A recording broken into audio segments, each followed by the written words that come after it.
नमस्कार विद्यार्थी मित्रांनो, चला अभ्यास करूया या सदरात आपल्या सर्वांचे सहर्ष स्वागत.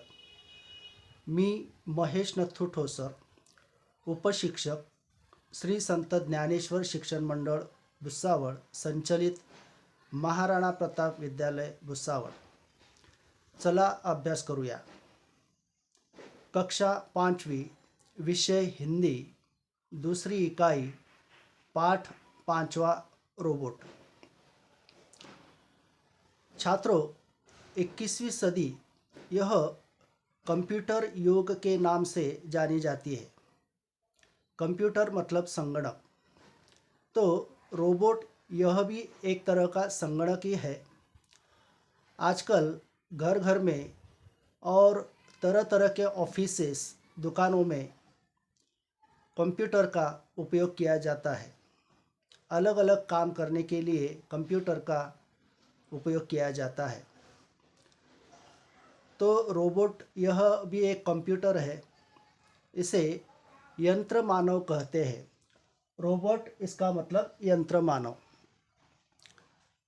मानव बोले तो उसका एक शरीर होता है और उस शरीर के अलग अलग अंग होते हैं. जैसे कि सर होता है, चेहरा होता है, कान होते हैं, नाक, आँख, मुंह, हाथ, पैर, उंगलियां, इस तरह अलग अलग अंग होते हैं. उसे अवयव कहते हैं और उनके आकार भी अलग अलग होते हैं. इस पाठ में भी हमें हमारी जो वर्णमाला है, इस वर्णमाला में जो भी वर्ण है, उन वर्णों के मूलभूत आकार जो है वे हमें देखने हैं, उनकी पढ़ाई करनी है और उनका अनुरेखन करना है. अनुरेखन इसका मतलब बिंदु जोड़कर सही आकार बनाना. देखिए, इस पाठ में यह यंत्र मानव मतलब रोबोट का चित्र दिया गया है. इस चित्र के आजू बाजू में कुछ मूलभूत आकार दिए गए हैं जो बिंदु स्वरूप है. उनका हमें अनुरेखन करना है. तो अनुरेखन इसका मतलब क्या कि वहाँ पर जो भी आकार दिए गए हैं बिंदु स्वरूप, उन बिंदुओं को जोड़कर हमें अलग अलग आकार तैयार करने हैं. और इनका उपयोग मतलब इन आकारों का उपयोग वर्णमाला लिखते समय करना है. तो देखिए, इसके आजू बाजू में इस तरह मूलभूत आकार दिए गए हैं और यह जो रोबोट है, इस रोबोट के अलग अलग अंग में मतलब चेहरे पर, उसी तरह हाथ, उंगलियां, छाती, पेट, पैर, इसमें भी वर्णमाला के अलग अलग वर्ण दिए गए हैं. उनका आपको अनुरेखन करना है. तो सबसे पहले इनमें मूलभूत आकार जो है वह हमें देखने हैं. तो देखिए,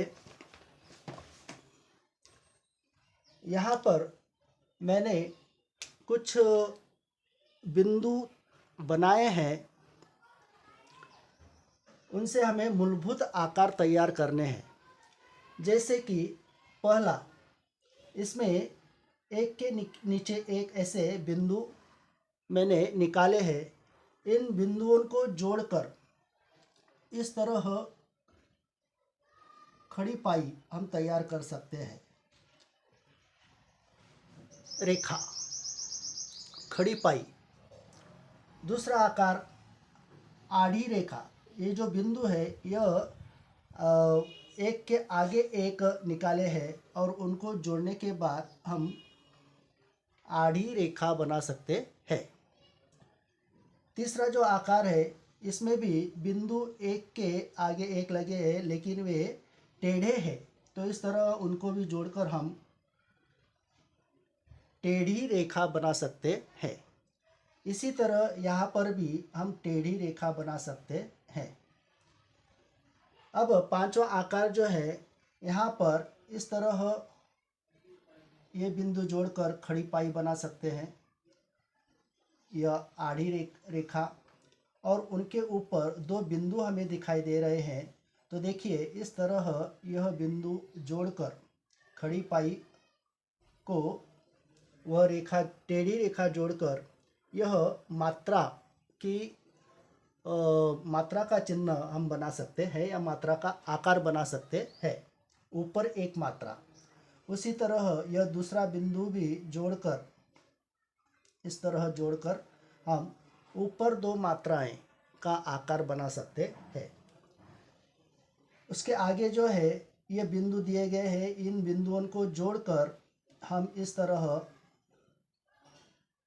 आधा चांद बना सकते हैं, इसे कहते हैं आधा चांद। इसमें अगर हम बिंदु लगाते हैं तो उसे कहते हैं चंद्र बिंदु। इसका उपयोग हिंदी भाषा में हमें होता है। उसी तरह आगे जो है यहाँ पर भी छोटे छोटे आधे चांद हम बना सकते हैं, इस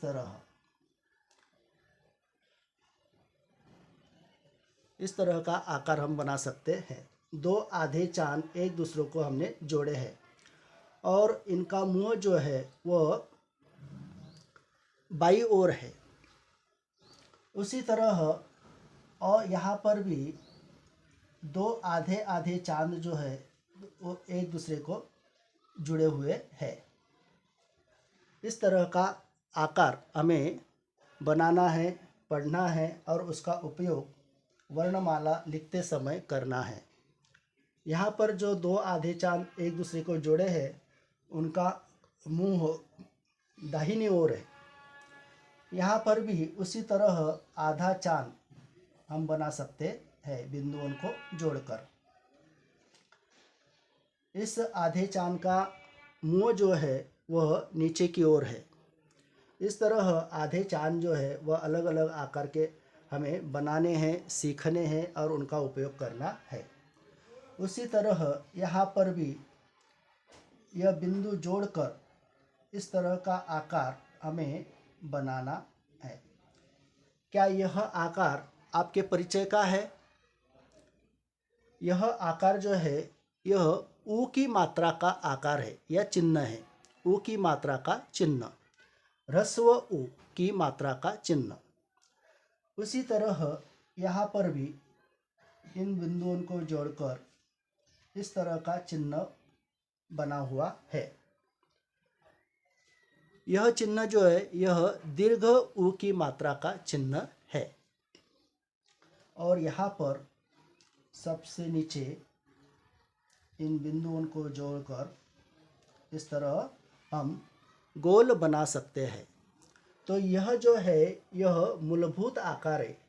खड़ी पाई या रेखा, आड़ी रेखा, टेढ़ी रेखा, ऊपर दो मात्राएं, ऊपर एक मात्रा, खड़ी पाई, चंद्र बिंदु, उसी तरह ह्रस्व ऊ की मात्रा, दीर्घ ऊ की मात्रा और गोल, यह सारे मूलभूत आकार है। तो अभी इन्हीं मूलभूत आकारों का हमारी वर्णमाला में उपयोग किया गया है या इन्हीं मूलभूत आकारों की सहायता से अलग अलग वर्ण बनाए गए हैं। तो अभी हम वर्णमाला देखेंगे। देखिए वर्णमाला ओ, आ, ई, ह्रस्व ई, दीर्घ ई, ह्रस्व ऊ, दीर्घ ऊ, रू, ए, ऐ, ओ, औ, अम, अहा, ऐन, आ, इस तरह यह जो है अ से लेकर आ तक इन्हें कहते हैं स्वर। और ये स्वर हिंदी में 15 है, इनकी संख्या 15 है। आगे देखिए क, ख, ग, घ, यह जो आखिरी वर्ण है इस लाइन में यह ड जैसा दिखाई दे रहा है लेकिन इसका उच्चार ड नहीं है। यहाँ पर एक बिंदु लगाया है इसलिए यह जो वर्ण है इसका उच्चार ण जैसा होता है। यह अनुनासिक वर्ण है। आगे च, छ, ज, झ। इस लाइन में भी यो आखिरी वर्ण जो है जो त्र जैसा दिखाई दे रहा है, लेकिन यह त्र नहीं है। यह भी अनुनासिक वर्ण है, उसका भी उच्चारण न जैसा होता है। आगे देखिए, ट, ठ, ड, ढ, न। इस तरह इस लाइन में यह ड और ढ 2 बार आए हुए है, लेकिन इनमें थोड़ा अंतर है। पहला जो ड है इसके नीचे नुक्ता मतलब बिंदु नहीं है, दूसरा जो ड है उसके नीचे नुक्ता है। उसी तरह पहला जो ढ है उसके नीचे नुक्ता नहीं है, बिंदु नहीं है। दूसरा ढ जो है उसके नीचे बिंदु है मतलब नुक्ता है। इन्हें कहते हैं नुक्ते वाले ड ढ। आगे देखिए, तो, थ, द, ध, न,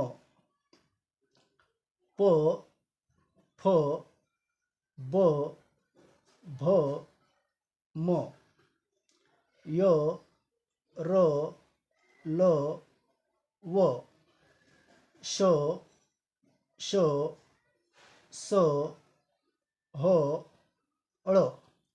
तो देखिए यहाँ क से लेकर अड़ तक जो वर्ण जो है इन्हें कहते हैं व्यंजन, इन्हें कहते हैं व्यंजन। तो इस तरह हिंदी में व्यंजन जो है उनकी संख्या है 36, व्यंजन 36 है। सबसे आखिरी जो है क्ष, त्र, ज्ञ, श्र, यह जो वर्ण है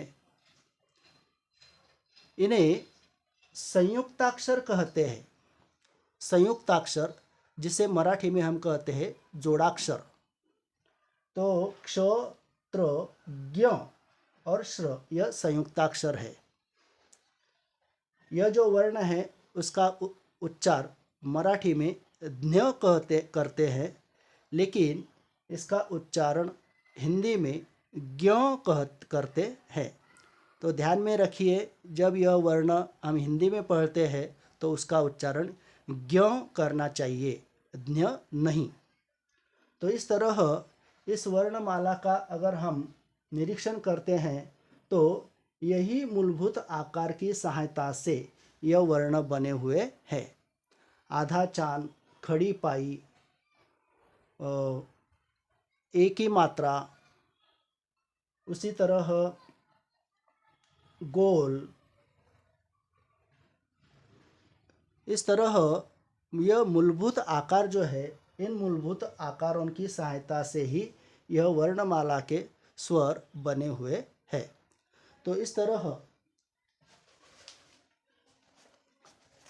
आपको इस पाठ में इस रोबोट के आजू बाजू में और इसके अंदर जो आकार और जो वर्ण दिए गए हैं, जो बिंदु स्वरूप है, उनको जोड़कर आपको अनुरेखन करना है। धन्यवाद।